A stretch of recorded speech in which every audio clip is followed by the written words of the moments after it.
Haleluya, shalom. Silakan duduk. Haleluya, apa kabar saudara?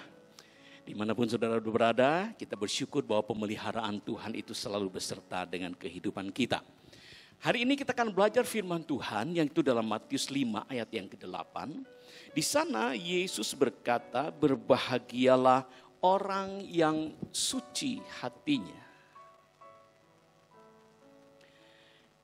Hati yang suci dimaksudkan di sini adalah hati yang bening, hati yang bersih, hati yang tulus dan transparan. Dan tidak ada tercampur dengan nafsu untuk memuaskan diri sendiri atau yang dipengaruhi oleh luka, iri, kebencian ataupun hal-hal yang sejenis itu. Tetapi hati yang begitu bening, begitu bersih, begitu suci. Tidak tercampur dengan hal-hal yang berasal dari dunia. Tidak ada motivasi-motivasi yang lain. Kecuali menyenangkan hati Tuhan. Tidak ada lagi dasar untuk keinginan berbuat dosa. Hatinya begitu bersih. Hatinya begitu suci. Dan Tuhan Yesus berkata, berbahagialah orang yang suci hatinya. Dan karena itulah Paulus berkata, sebab itu aku senantiasa berusaha untuk hidup dengan hati nurani yang murni di hadapan Allah. Karena apa saudara? Karena orang yang memiliki hati yang murni, orang yang memiliki hati yang suci itu berbahagia dan diberkati kata Tuhan. Karena itu tiba saatnya saudaraku kita belajar untuk memelihara atau menjaga dan memeriksa hati kita. Apakah hati kita itu murni, tulus, bening dan transparan di hadapan Tuhan. Jujur, tulus dan polos. Sehingga kita menjadi orang-orang yang diberkati Tuhan. Kenapakah orang yang suci hatinya itu menerima berkat Tuhan? Selanjutnya Yesus berkata, berbahagialah orang yang suci hatinya karena mereka akan melihat Allah. Dan tidak ada satu hal yang lebih baik sebenarnya dalam hidup kita. Kecuali kita melihat Allah. Kecuali kita melihat Tuhan di dalam kehidupan kita. Itulah berkat yang terbaik. Itulah berkat yang terbesar. Dan karena itulah Yesus mengajar, berbahagialah orang yang suci hatinya. Karena mereka akan melihat Allah. Haleluya. Saudaraku, kata melihat di situ artinya adalah memang melihat secara fisik. Ataupun juga mengerti siapa Tuhan itu. Dan juga mengalami Tuhan dalam kehidupan. Dan orang yang berbahagia adalah orang yang suci hatinya. Sehingga dia dapat mengalami Tuhan di dalam hidupnya. Bila hati kita bersih. Maka pandangan kita kepada Tuhan itu tidak terganggu oleh motivasi-motivasi yang lain. Karena hatinya begitu bening, maka pandangannya kepada Tuhan itu tidak lagi terganggu, tidak lagi terpolusi oleh motivasi, oleh sakit hati, oleh apapun juga. Hatinya begitu bening sehingga dia dapat melihat dengan jelas siapa Tuhan itu. Dan cara kita melihat Tuhan tentunya dipengaruhi oleh bagaimana keadaan hati kita. Saudaraku, karena itulah Tuhan berkata berbahagia orang yang suci hatinya. Dia akan melihat Tuhan. Saudaraku, kitab Ibrani berkata, karena itu marilah kita menghadap Allah dengan hati yang tulus ikhlas dan keyakinan iman yang teguh. Oleh karena hati kita telah dibersihkan dari hati nurani yang jahat dan tubuh kita telah dibasuh dengan air yang murni. Saudaraku, Alkitab berkata bahwa hati kita sebenarnya sudah dibersihkan oleh firman Tuhan, oleh Roh Kudus, oleh Tuhan sendiri dalam hidup kita. Karena itu sebenarnya saudaraku, hati kita harusnya kita jaga dengan segala kewaspadaan. Alkitab berkata, Amsal 4 ayat yang ke-23, jagalah hatimu dengan segala kewaspadaan. Karena dari situlah terpancar kehidupan. Saudaraku, kata jaga hatimu itu juga mengandung arti seperti seseorang yang memenjarakan, memasukkan sesuatu ke dalam sebuah kurungan. Saya teringat, saudaraku, kalau seseorang akan menyelidiki kehidupan ikan-ikan buas di laut. Mereka memasukkan sebuah kerangkeng besi ke dalam laut dan mereka masuk ke dalam kerangkeng itu sehingga mereka aman dari serangan-serangan ikan hiu. Dan itulah yang dimaksudkan dengan jaga hatimu. Dengan segala kewaspadaan, bentengi, pagari, bahkan penjarakan hatimu dari niat-niat yang tidak baik. Dari niat-niat yang tidak benar. Penjarakan, kurung dan batasi hatimu dari nafsu, dari motivasi yang tidak benar. Biarlah hati kita tetap bening, biar hati kita tetap bersih, biar hati kita tetap suci. Karena berbahagialah orang yang suci hatinya, dia akan melihat Tuhan. Jaga hatimu dengan segala kewaspadaan, penjarakan itu, kurung itu dan bentengi hati kita dari semua godaan, dari semua sorangan, dari semua tawaran-tawaran yang akan mempengaruhi beningnya hati kita di hadapan Tuhan. Yang akan menggeser motivasi hati kita ketika kita beribadah kepada Tuhan. Jaga hatimu dengan segala kewaspadaan. Dari situlah terpancar kehidupan. Saudaraku, ketika orang menjaga hatinya dan melihat Tuhan, kenapa dia kemudian menjadi orang yang diberkati? Kenapa dia menjadi orang yang berbahagia? Orang yang suci hatinya itu pasti melihat Tuhan. Dan orang yang melihat Tuhan, dia akan sadar siapa dirinya. Satu kali Yesaya, dalam tahun matinya Raja Uzia, aku melihat Tuhan duduk di atas tahta yang tinggi dan menjulang. Dan ujung jubahnya memenuhi bait suci. Lalu kataku, kata Yesaya, celakalah aku binasa. Sebab aku ini seorang yang najis bibir dan aku tinggal di tengah-tengah bangsa yang najis bibir. Namun mataku telah melihat Sang Raja, yaitu Tuhan semesta alam. Seorang yang melihat Tuhan kemudian akan menyadari siapa dirinya dan kemudian dia berseru, celakalah aku. Dia tahu siapa dirinya ketika dia berhadapan dengan Tuhan. Betapa tidak layak dirinya di hadapan Tuhan yang Maha Kudus itu. Setiap orang yang melihat Tuhan akan menyadari siapa dirinya yang sebenarnya di hadapan Dia yang Maha Kudus. Dan setiap orang yang bertemu dengan Tuhan akan berkata, celakalah aku, karena dia melihat betapa tidak layaknya dirinya di hadapan Tuhan. Berbahagialah orang yang suci hatinya karena dia akan melihat Tuhan. Saudaraku, kita mungkin merasa bahwa kita mengenal Tuhan.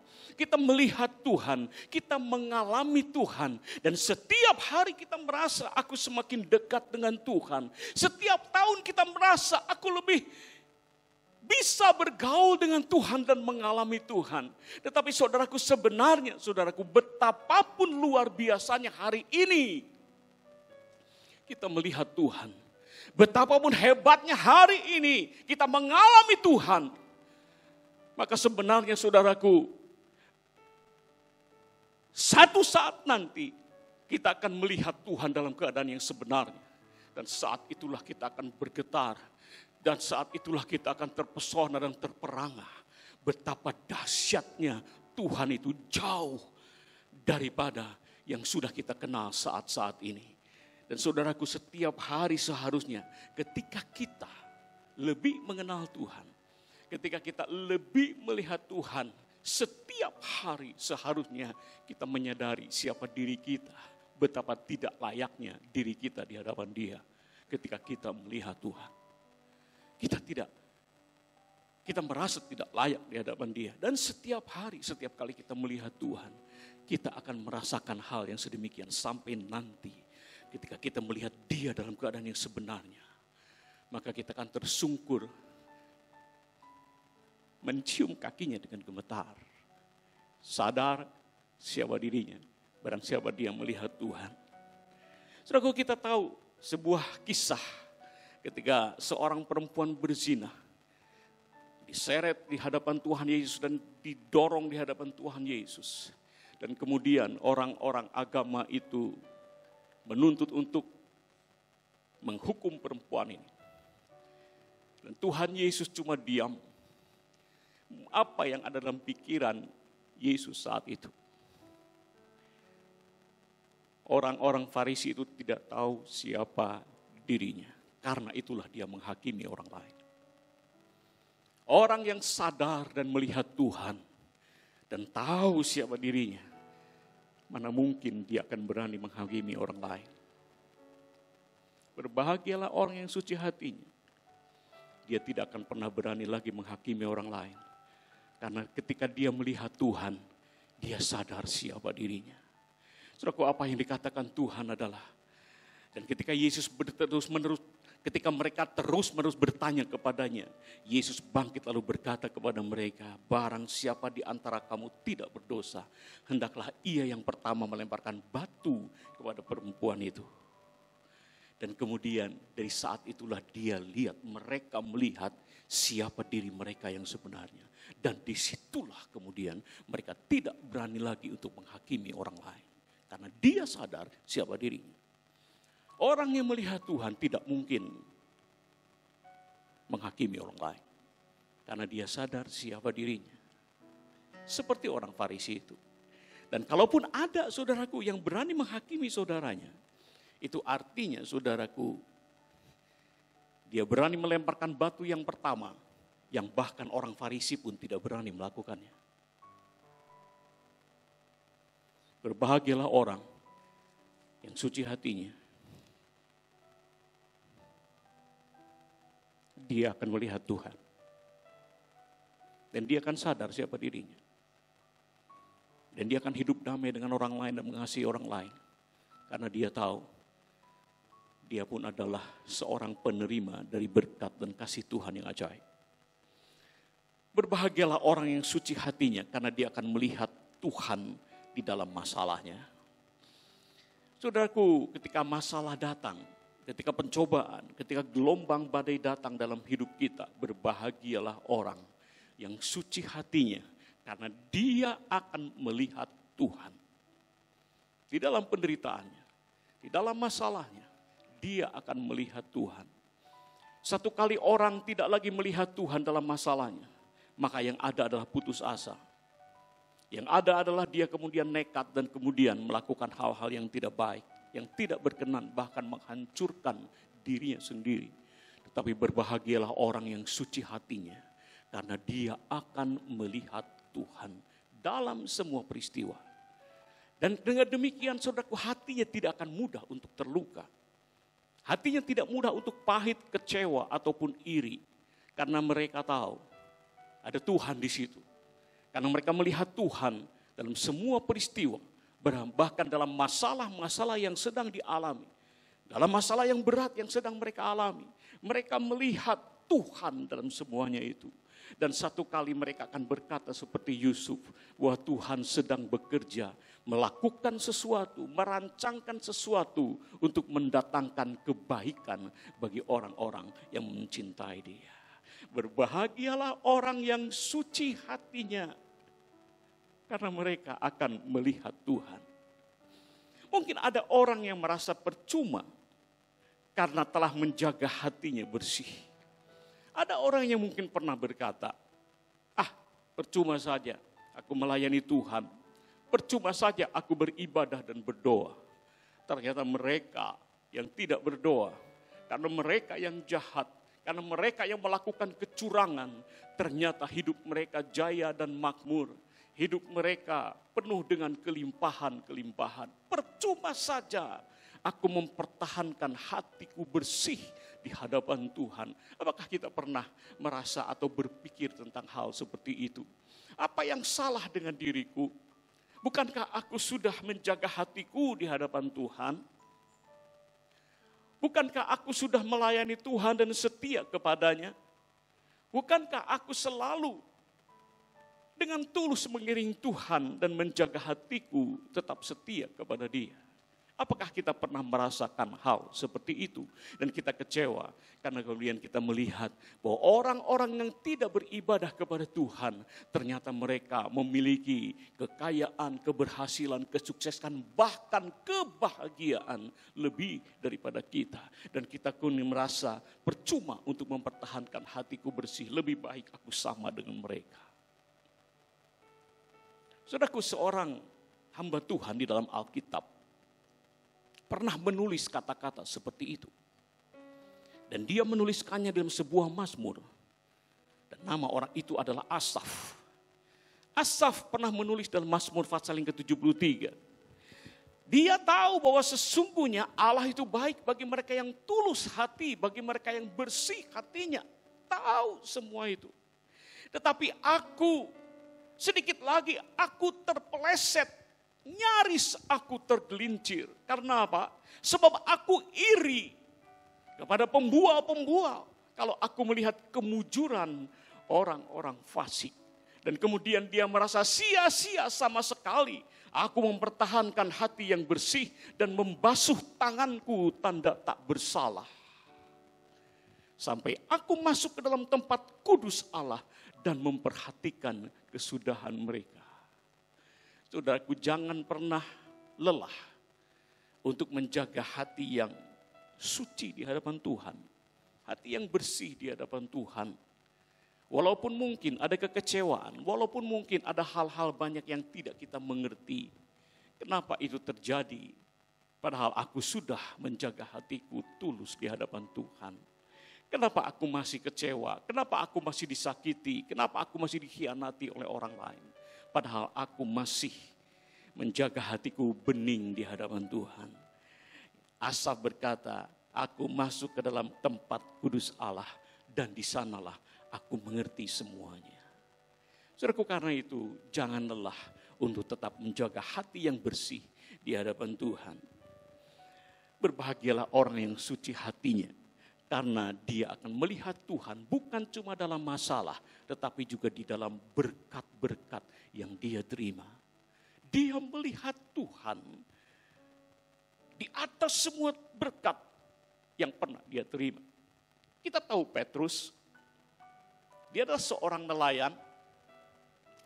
Dan pada satu hari bisnisnya sebagai seorang nelayan mengalami masalah besar. Hari itu Petrus tidak bisa menangkap ikan bahkan seekor pun. Sampai kemudian sang guru agung itu datang. Dan kemudian meminjam perahu bisnisnya. Dan kemudian berkhotbah di atas perahu itu. Dan kemudian peristiwa besar terjadi. Ketika Tuhan berkata, Petrus, ayo pergi ke tempat yang lebih dalam. Lemparkan jalamu. Petrus berkata, Guru, semalam-malaman aku bekerja keras. Tidak ada penghasilan yang aku dapat. Tetapi karena Engkau yang menyuruh, aku akan melakukannya. Beberapa menit kemudian, perubahan besar terjadi. Mereka mendapat begitu banyak ikan sampai perahu mereka hampir tenggelam. Dan kemudian Petrus memanggil teman-temannya di perahu lain yang masih kosong juga. Satu hal yang baik, bukan? Ketika Petrus melihat perahunya begitu penuh, dia tidak makan sendirian ternyata, saudara. Dia panggil perahu yang lain dan perahu itu pun penuh dengan ikan. Tapi hal sesuatu yang menarik terjadi, saudaraku. Bisa saja Petrus pada saat itu berkata kepada Tuhan Yesus, "Oh Guru, benar, kalau aku melayani Engkau, berkat itu akan aku terima berlimpah-limpah." Bisa dia bicara begitu. Bisa saja dia berkata, "Guru, besok aku akan bawa perahu yang lebih besar. Mari kita sama-sama melayani. Engkau yang berkhotbah dan kemudian kau lakukan mujizat. Dan aku akan bersaksi kepada banyak orang bahwa kalau aku ikut Tuhan, berkat itu berlimpah-limpah." Dan kemudian Tuhan, "Guru, Sesudah kita akan mendapat ikan yang banyak, mungkin kita akan bikin pabrik pengalengan ikan. Dan kemudian kita ekspor Yudea, Samaria sampai ke ujung bumi. Bisa saja Petrus lakukan itu, sudah. Bisa saja seperti itu. Tapi apa yang terjadi kepada Petrus waktu itu? Ketika dia melihat berkat itu begitu banyak. Ketika melihat perahu itu hampir tenggelam. Karena berkat-berkat yang dia terima. Maka yang terjadi adalah kemudian ketika Simon Petrus melihat hal itu, ia pun tersungkur di depan Yesus dan berkata, Tuhan, pergilah dariku. Aku orang berdosa. Kenapa begitu? Berbahagialah orang yang suci hatinya. Dia akan melihat Tuhan. Di dalam segala berkatnya yang dia terima. Dalam segala kelimpahan yang luar biasa. Petrus melihat Tuhan. Dan setiap kali orang melihat Tuhan, dia tahu siapa dirinya. Dia tersungkur, Tuhan pergilah daripadaku. Aku orang berdosa. Berbahagialah orang yang suci hatinya. Dia akan melihat Tuhan. Biar saudaraku, hal ini kemudian mengajar kepada kita untuk memeriksa hati kita. Apakah kita masih melihat Tuhan dalam semua yang kita dapatkan, dalam semua berkat-berkat yang kita terima. Saudaraku, tentu saja kita tidak berpikir bahwa kalau sudah dapat berkat besar kemudian kita tutup toko.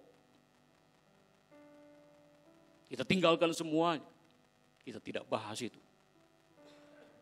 Tetapi orang yang melihat Tuhan dan suci hatinya, dia sadar sebenarnya dia itu tidak layak untuk menerima semua berkat itu. Dia tidak merasa bahwa kekuatannya lah yang membuat dia memperoleh semua itu. Dia tidak akan menjadi sombong karena dia tidak berpikir bahwa aku ini lebih berhikmat daripada orang lain. Sehingga aku lebih sukses daripada orang lain. Tetapi orang yang suci hatinya, mereka melihat Tuhan dalam semua perkara yang dia terima, yang dia alami, kelimpahan berkat yang dia alami. Dan seperti Petrus, dia tersungkur, dia sadar, dia tidak layak menerima semuanya itu.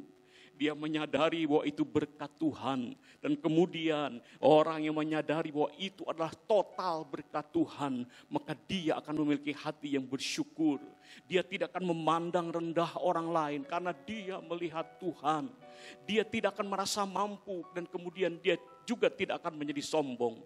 Dia tidak akan terikat dengan berkat itu. Sehingga kemudian dia dapat menjadi berkat. Dan dia pun tidak akan serakah. Tapi ada rasa cukup. Petrus rupanya bukan orang yang memiliki falsafah. Jangan cari berkat, cari Tuhan. Kalau kau dapat Tuhan, kau dapat semuanya.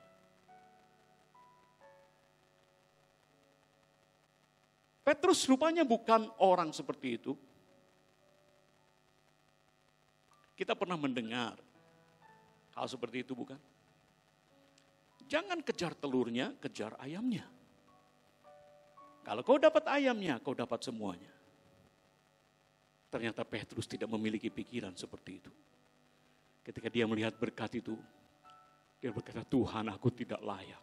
Aku orang berdosa. Berbahagialah orang yang suci hatinya. Karena dia akan melihat Tuhan. Saudaraku, waktunya untuk kita lebih memeriksa hati kita. Bagaimana sikap hati kita ketika kita datang ke rumah Tuhan? Bagaimana sikap hati kita ketika melayani Tuhan? Bagaimana sikap hati kita di hadapan Tuhan? Dan berbahagialah orang yang suci hatinya. Dia akan melihat Tuhan. Berbahagialah orang yang suci hatinya. Karena dia bukan cuma akan melihat Tuhan, tapi juga dia akan memperlihatkan Tuhan kepada orang lain. Itu orang yang suci hatinya. Orang akan melihat Tuhan melalui hidupnya. Saudaraku, ada seorang pendeta yang namanya Roy Angel. Dia seorang pendeta yang sederhana.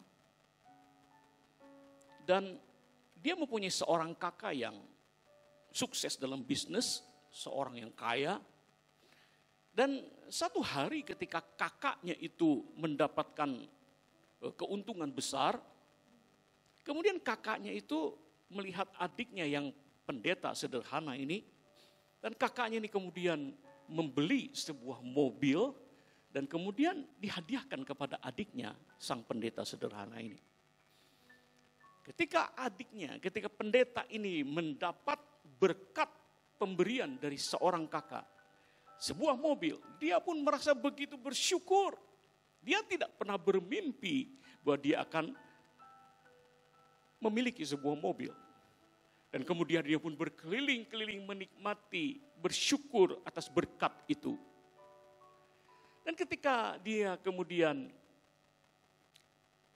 pulang ke rumahnya, dia melihat ada seorang anak. Dan kemudian anak ini mendekati mobil ini dan bertanya kepada sang pendeta, "Pak, mobil baru ya?" Dan kemudian bapak pendeta ini berkata, "Ya. Mau nyoba?" "Mau, Pak." Dan kemudian anak ini naik ke mobil ini dan pendeta mengajak anak ini berkeliling-keliling. Dan anak ini sepanjang jalan itu mengagumi indahnya mobil yang mungkin baru pertama kali dia menaikinya. Dia mengusap-ngusap bagian-bagian mobil sambil kemudian dia tertawa.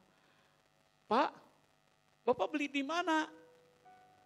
Dan pendeta ini menjawab, "Bukan, aku tidak beli, aku dikasih." "Sama siapa, Pak?" "Sama kakak saya." Wah, alangkah senang ya kalau punya kakak seperti itu. Alangkah menyenangkan kalau punya kakak seperti itu. Ya, si pendeta ini bilang, "Oh, apa yang ada di pikiran anak ini?" Si pendeta ini menduga dan tahu. Mungkin anak ini pun berharap dia punya seorang kakak yang baik, yang satu kali akan memberikan dia mobil.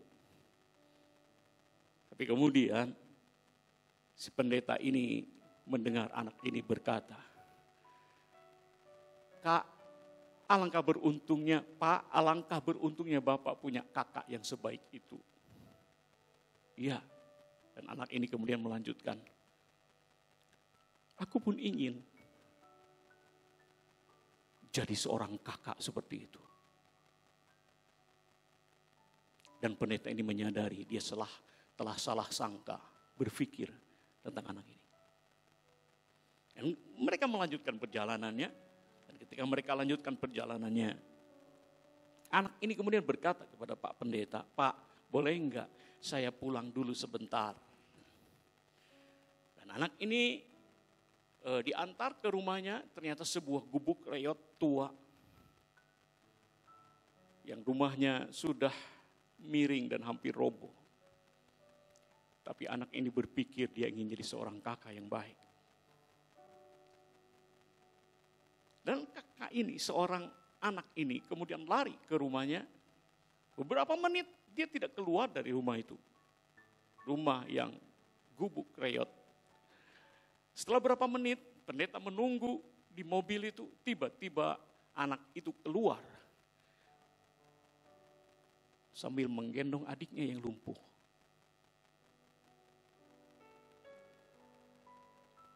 Mendekat kepada mobil itu. Dan kemudian kakak ini berbicara kepada adik yang dalam gendongannya. "Dik, ini loh yang saya ceritakan sama kamu. Bapak pendeta ini punya mobil baru, dikasih sama kakaknya. Adikku, satu kali aku akan berikan sebuah mobil buat kamu."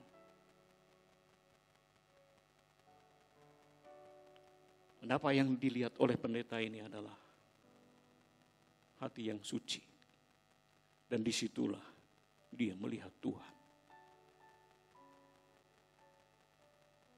Berbahagialah orang yang suci hatinya. Karena dia akan memperlihatkan Tuhan kepada orang lain. Saudaraku, hari ini adalah waktunya untuk kita lebih memeriksa hidup kita di tengah hiruk pikuknya kesibukan dunia yang seringkali membuat kita lupa bahwa kita harus menjaga hati kita sedemikian. Sesuai dengan apa yang Tuhan pernah katakan, berbahagialah orang yang suci hatinya. Dia akan melihat Tuhan dalam semua peristiwa yang dialami dalam kehidupannya. Saudaraku, mari saat ini kita akan memeriksa hati kita. Apakah hidup kita itu sudah terjaga, hati kita sudah terjaga di hadapan Tuhan. Marilah hari ini kita lebih peduli untuk menjaga hati kita. Kalau perlu penjarakan itu. Supaya tidak ada serangan dari luar yang membuat kita terjatuh.